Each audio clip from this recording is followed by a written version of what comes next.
nombre, Bernardo Higgins, debe ser de los primeros que aprendemos, después del nombre de nuestros padres y el de nuestros amigos. Cuando somos niños, nos enseñan que él es el libertador del yugo español y quien nos independiza en el campo de batalla. Pero, ¿qué tan cierto es todo esto? ¿Quién fue realmente Bernardo Higgins Riquelme? ¿Y cuál fue su relevancia real en el proceso de independencia? ¿Cuáles fueron las fuerzas secretas que efectivamente operaron detrás de él?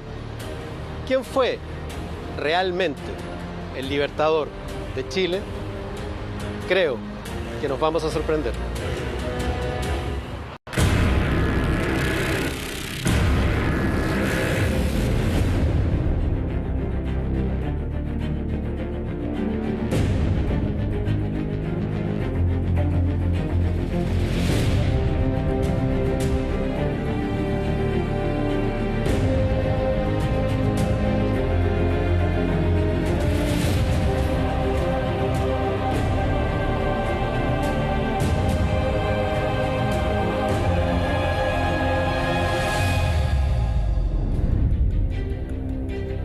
Bernardo Higgins nació en 1778 en Chillán. Fue una infancia sin padre. Ni siquiera lleva el apellido Higgins, el apellido de él se lo impone después. Entonces era el guacho Riquelme. Cuando muere el padre, que muere de virrey del Perú, le deja una herencia. Y eso hace que Bernardo Higgins se transforme en un terrateniente. La figura descollante del caudillo militar, que es José Miguel Carrera, va a terminar por hacerse del poder en Chile a través de 2 golpes de Estado. Llegan a Santiago y Carrera con O'Higgins se enfrentan en Santiago. Dice, ¿pero qué pasó aquí? Claro. No, y ahí se produce entre ellos la discusión que ha durado ya 200 años, pero se produce en enero. Y mi interpretación es que empieza el odio. Francisco de Miranda funda en la Academia Richmond, donde él era profesor de matemática y de esgrima, la Logia de los Caballeros Racionales. José San Martín se convierte en el personaje más importante dentro de la logia de la Logia Lautarina. ¿Y quién es su segundo? Bernardo Higgins. Y todos ellos se asociaron para formar lo que fue la Logia Lautarina y desarrollar un plan para liberar a toda América, a toda Hispanoamérica. Se habla mucho de que el cruce de los Andes fue idea de San Martín. La verdad es que con las investigaciones recientes se ha descubierto que no. Ahora, el genio de San Martín está en hacerlo. San Martín es el estratega de la batalla. Sin embargo, Higgins no espera a que ese despliegue ocurra y ataca. Termina solo, termina medio preso en Valparaíso, termina exiliado en Perú y recién su nombre o su buena fama es, yo diría que es inventada a partir de las ceremonias de fúnebres que se le hacen acá en la década de 1860.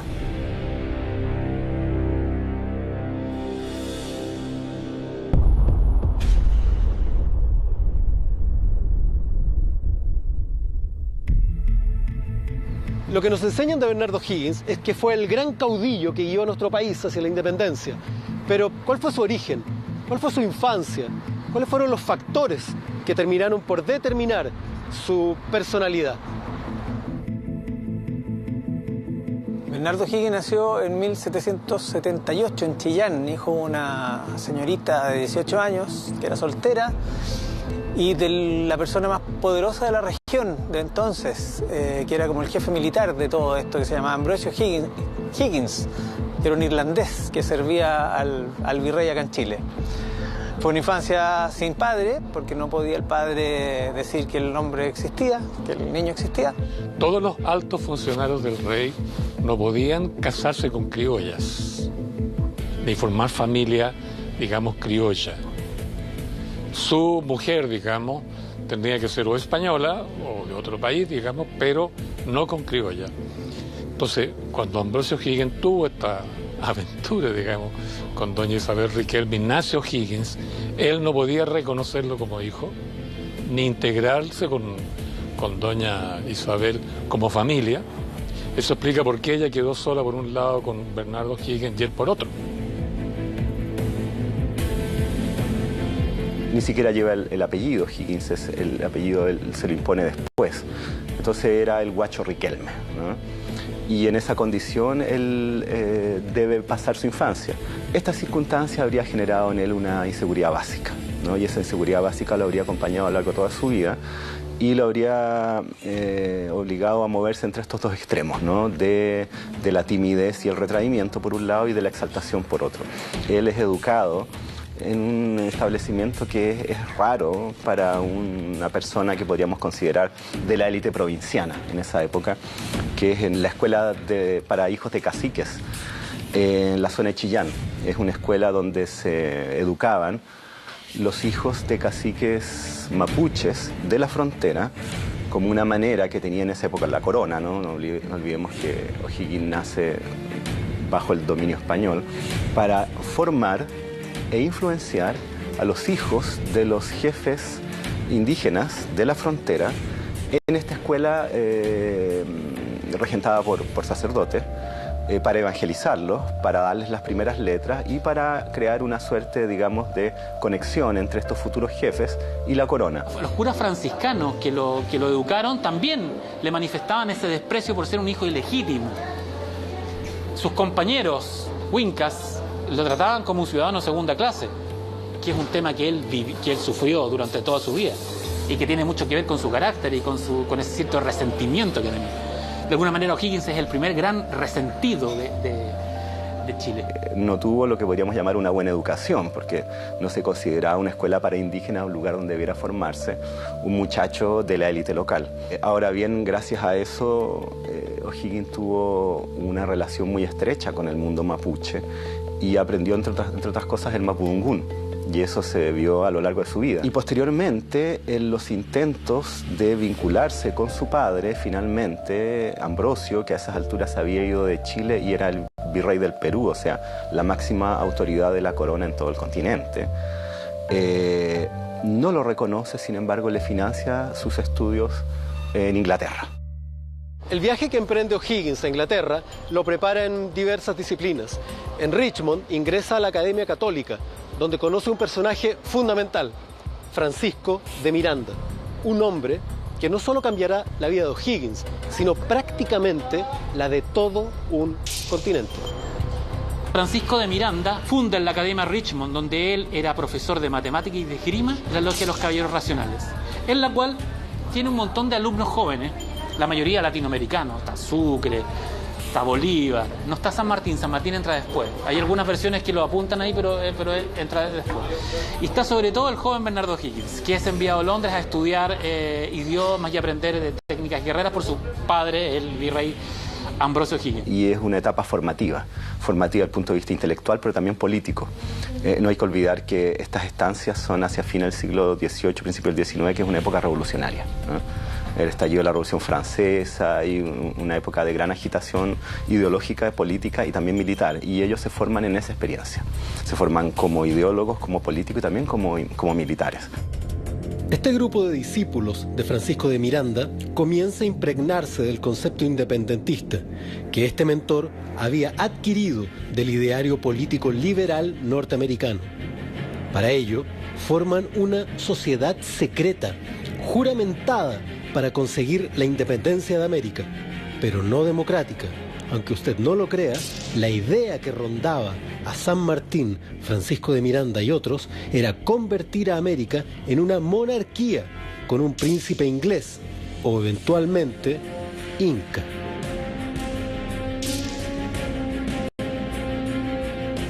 Y todos ellos se asociaron para formar lo que fue la Logia Lautarina y desarrollar un plan para liberar a toda América, a toda Hispanoamérica, y construir con todos estos países un Estado mayúsculo que pensaron que podía ser también otra monarquía.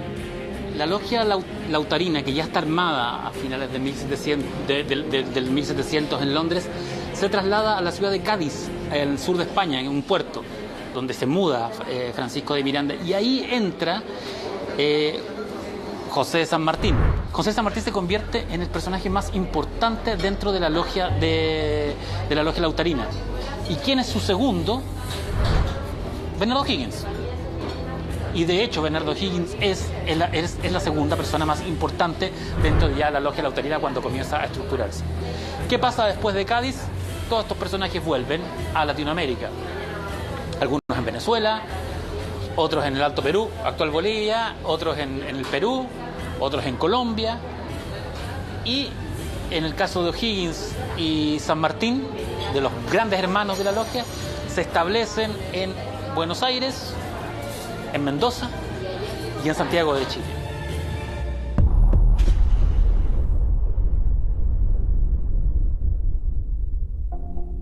Cuando Bernardo intentó regresar a Chile, se encontró con numerosas dificultades.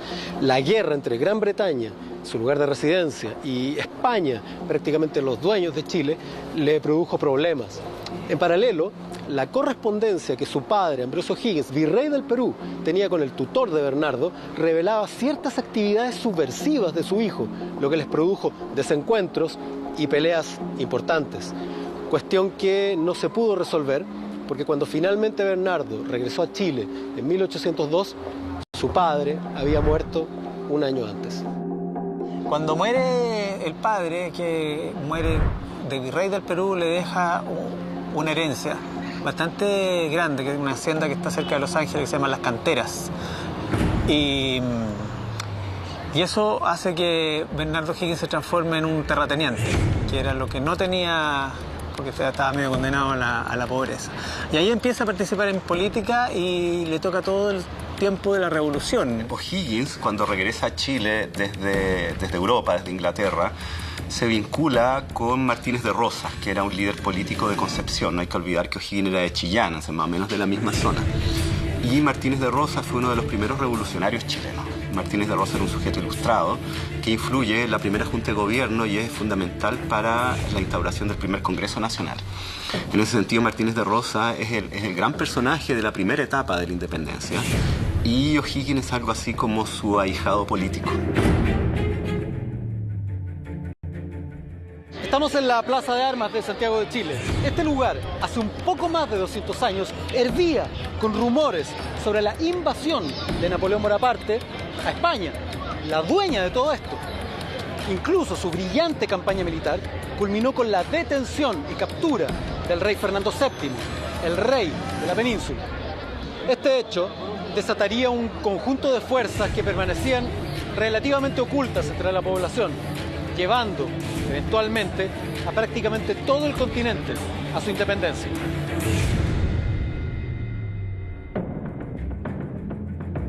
Lo que ocurre en España, luego de la caída del monarca, luego de la desaparición de Fernando y Carlos, es precisamente que la parte de los españoles que no apoyaba a Napoleón ni tampoco al rey José van a considerar que la soberanía se ha retrotraído hacia ellos, es decir, que ahora el poder se ha devuelto ya que el rey no está. Y por lo tanto ocurre un fenómeno que después se va a repetir en América. Los cabildos y las ciudades lo que van a hacer es proclamar sus propios gobiernos porque la soberanía se ha retrotraído a ellos, esperando a que en algún momento vuelva el rey Fernando.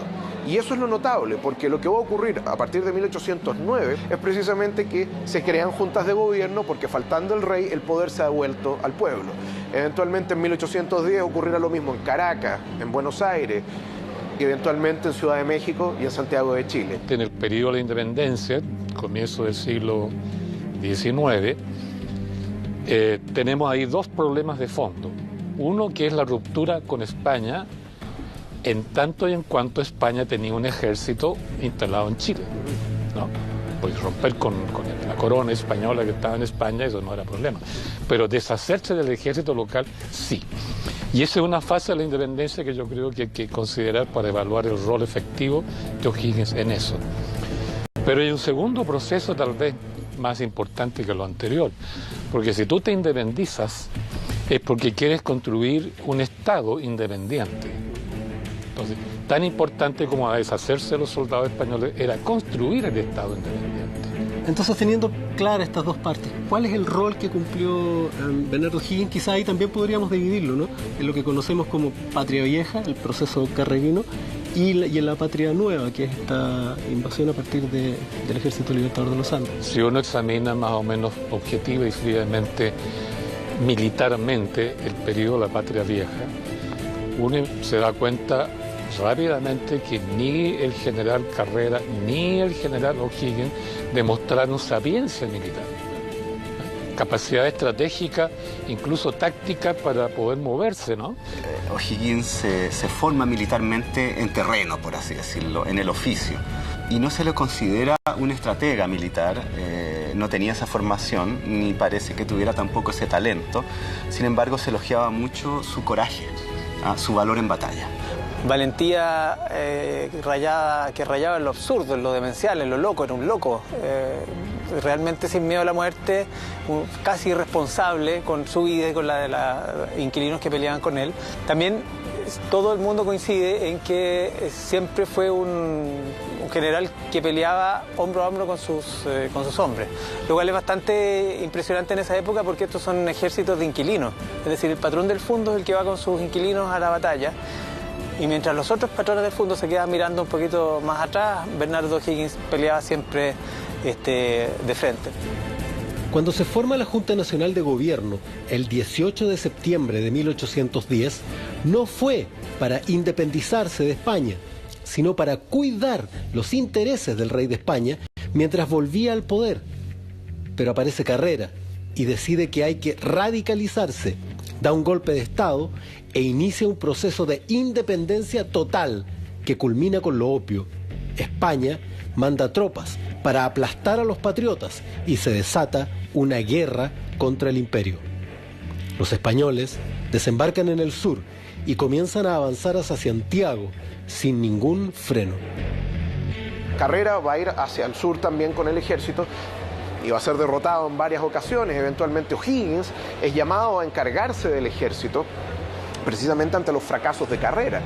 Ciertamente el problema yo creo fue que José Miguel Carrera y su hermano no concitaban el apoyo militar necesario como para sostener la expedición que estaba mandando la corona española desde Lima, y eso con la división que se produjo contra O'Higgins y Carrera, que terminaron los dos enfrascándose a golpes prácticamente, determinó el llamado desastre de Rancagua, que fue la derrota total de las fuerzas chilenas el 1 y 2 de octubre de 1814. Estamos en la Plaza de los Héroes de Rancagua y fue en este preciso escenario donde ocurrió lo que conocemos como el desastre de Rancagua. Mientras Carrera y O'Higgins peleaban y el proceso de independencia era una verdadera bolsa de gatos, las fuerzas españolas, comandadas por Mariano Osorio, seguían subiendo por la geografía chilena, amenazantes en dirección a Santiago. Ni Carrera ni O'Higgins han podido detenerlos y la última alternativa es defender Santiago en el sur. Pero en una lucha de egos estúpida no logran ponerse de acuerdo dónde. Antes de esto, los O'Higgins y Carrera se habían enfrentado militarmente, con muertos. O sea, no había sido una pelea hermanable de acojines. Paremos ahí. Esto es algo que no regularmente es enseñado en los colegios, ¿no? Se llama la batalla de Tres Acequias, que está en la parte de Ochacaví, hoy día, en la entrada sur de Santiago. Y Carrera había dado un golpe de Estado, O'Higgins había opuesto ese golpe de Estado. O'Higgins estaba guerreando en el sur, era el jefe del ejército. Pero era el jefe del ejército de la junta a la cual Carrera depuso. Sí. Cuando ocurre este acantonamiento que hace O'Higgins en Rancagua, ¿las tropas chilenas estaban divididas? Estaban formalmente abuenadas, pero en la práctica estaban muy divididas. Y en este contexto de desorden, aparece Mariano Osorio con sus fuerzas, tienen que abuenarse más o menos, y viene una segunda discrepancia tremenda, ¿no? Que es que Carrera dice, hay que defender Santiago en Angostura de Paine, porque ahí tienen que obligatoriamente pasar por un punto, es más fácil de defender, y O'Higgins dice, no, hay que defender Rancagua. ¿Por qué O'Higgins decide que hay que defender? Se pone el criterio de O'Higgins porque Rancagua era el granero de Santiago, perdía Rancagua, perdía los alimentos y podía haber, no querían pasar por la experiencia de los sitios. Ya había habido un sitio en Chillán más o menos largo de varios meses que había sido desastroso, entonces decidió estratégicamente defender Rancagua. ¿Y cómo defiende Rancagua? Estamos acá en la plaza misma. Bueno, empiezan a aparecer las primeras vanguardias realistas atravesando el río Cachapoal. O'Higgins manda una expedición, una fuerza muy chiquitita a defender porque tenía que esperar las fuerzas de Juan José Carrera, el hermano de Carrera, que todavía no llegaba. Entonces empieza a batirse, como se llama entonces, con los españoles como en las afueras de Rancagua. Los españoles empiezan a avanzar. Llegan las fuerzas de Juan José, confunden las fuerzas de O'Higgins con los españoles, así que esas fuerzas tienen que huir y no vuelven a participar. Fuego amigo. Fuego amigo. Y entonces vienen los españoles más o menos sin ningún obstáculo hasta acá, que era el centro de la ciudad. Y aquí viene una pregunta histórica que hasta el día de hoy genera controversia, ¿no? Entre higuinista y carrerista. ¿Qué pasó? ¿Por qué José Miguel Carrera no llegó con la ayuda y abandonó? Le manda, supuestamente esa división tenía que defender Santiago, que manda un mensaje en la noche, le dice, por José favor, Miguel, te necesito. Ahora es. Y José Miguel responde con un mensaje cifrado, que decía algo así como, ayuda solo puede venir en la punta de las bayonetas. Una cosa como muy críptica. José Miguel siempre dijo que era como para evitar que los españoles interceptaran eso. O'Higgins entendió que venía. Y José Miguel no tenía tan claro que tenía que venir. Pero viene. Carrera suponía que venía a cubrir la retirada de O'Higgins, y esa retirada no se producía.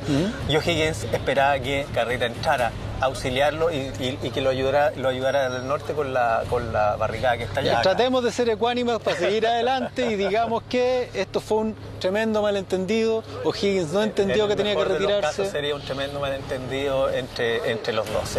Llegan a Santiago y Carrera con O'Higgins se enfrentan en Santiago. Dice, ¿pero qué pasó aquí? No, y ahí se produce entre ellos la discusión que ha durado ya 200 años, pero se produce en enero. No vuelven a hablar nunca más.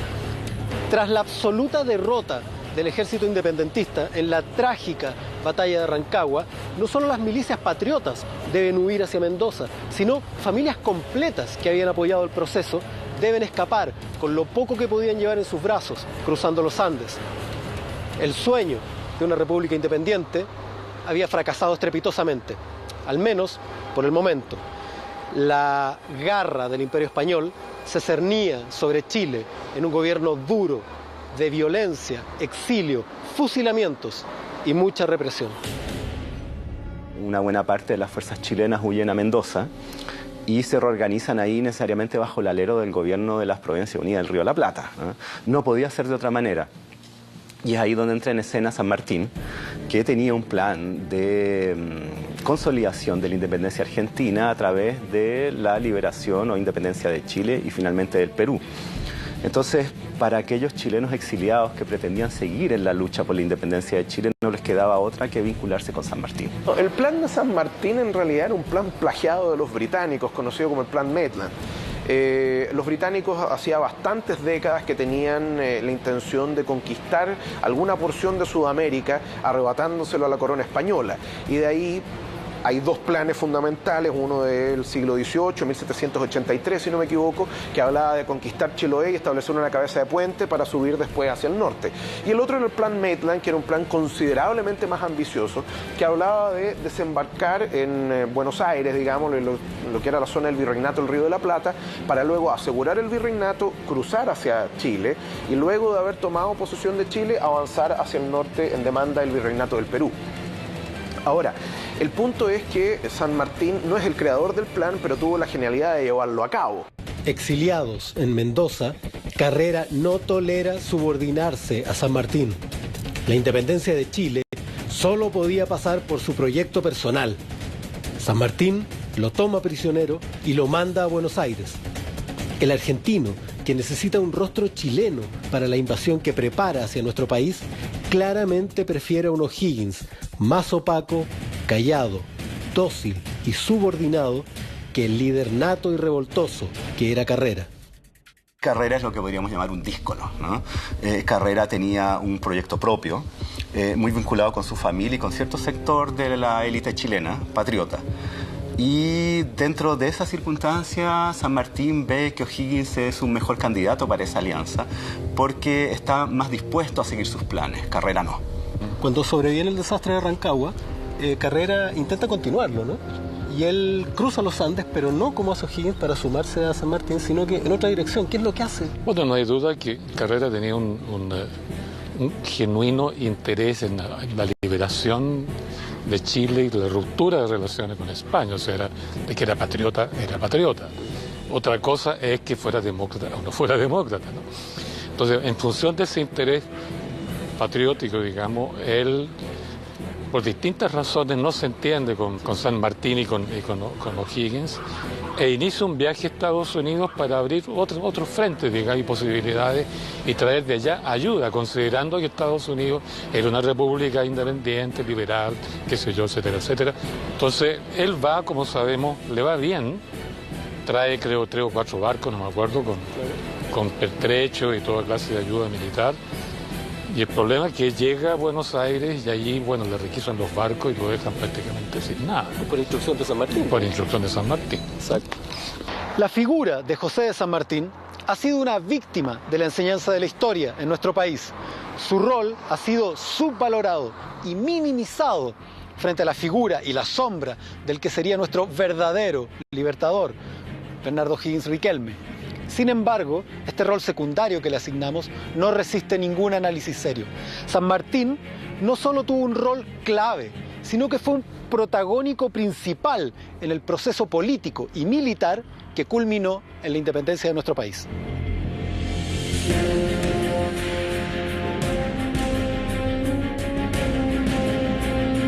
Se habla mucho de que el cruce de los Andes fue idea de San Martín. La verdad es que con las investigaciones recientes se ha descubierto que no, que hay al menos 6 planes siguiendo el plan Maitland, claro, que es una idea de los ingleses para hacer lo mismo, digamos, hacer dominación sobre el Perú, que era colonia de España, enemigos en ese tiempo. Ahora, el genio de San Martín está en hacerlo, sí, claro, porque es una brutalidad la tarea que se impuso. La logística y eso fue, sí, idea y genio de él.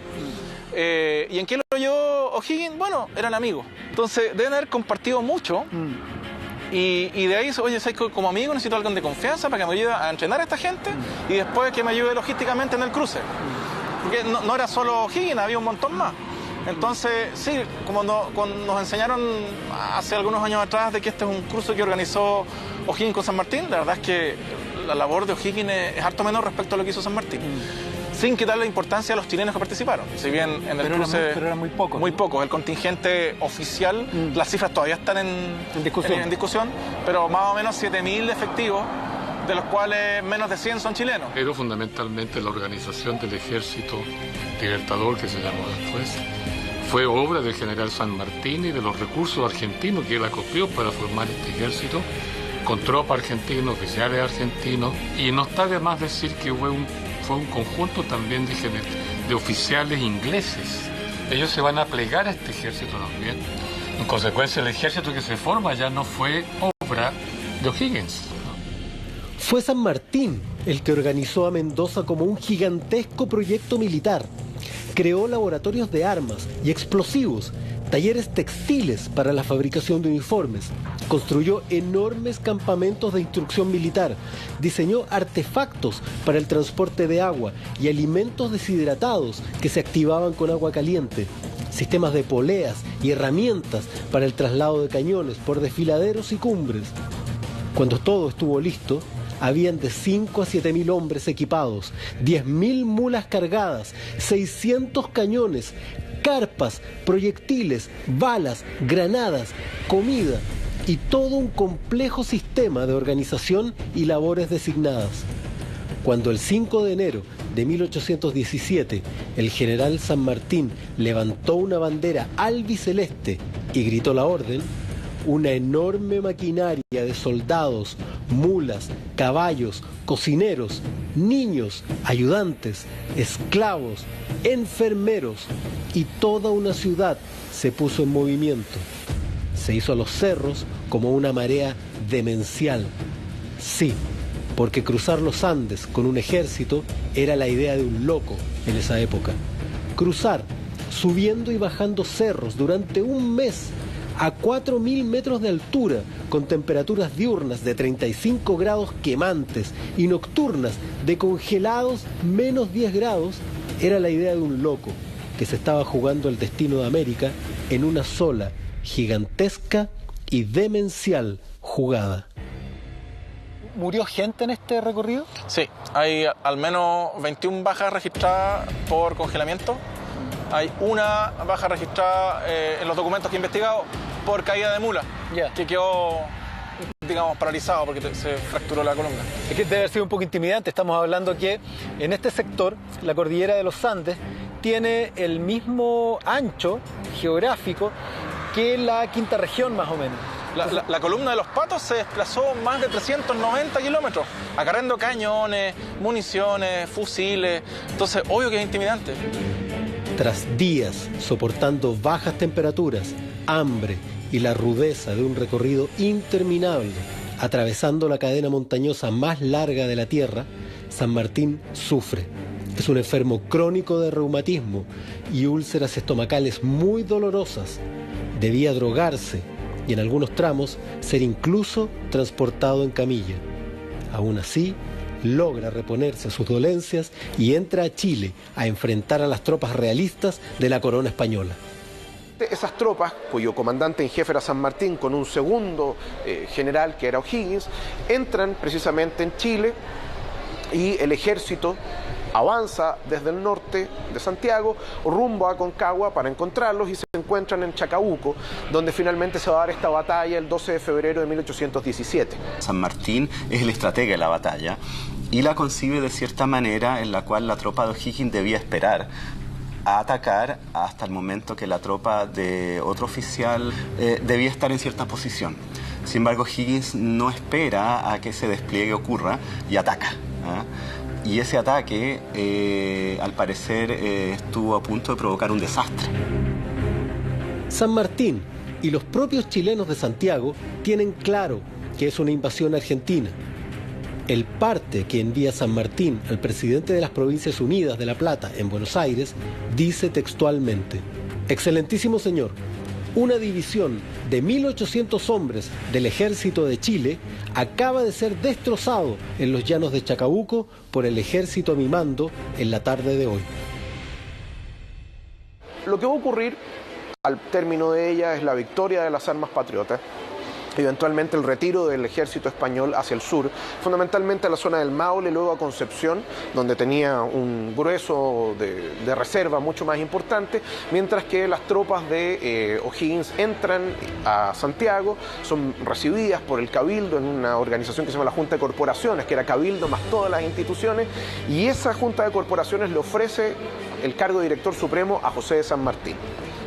Tras el triunfo aplastante del ejército patriota en la batalla de Chacabuco y la posterior toma de Santiago, el ejército realista se reagrupa en el sur, retrocede a la espera de unos refuerzos que llegarían desde Lima y que finalmente, cuando llegan, le permiten avanzar y trepar de nuevo para reconquistar Santiago. En Cancha Rayada, el ejército patriota es derrotado absolutamente. Incluso se piensa que San Martín y O'Higgins estaban muertos. Cunde el pánico en Santiago. Hasta que un día, en la mañana del 5 de abril, el ejército realista está a los pies de la capital esperando el momento decisivo. Es clave esa batalla. Se decide no solamente la continuidad del proceso independentista chileno, sino el de todo el proceso americano. La batalla de Maipú es el todo o nada para el ejército patriota.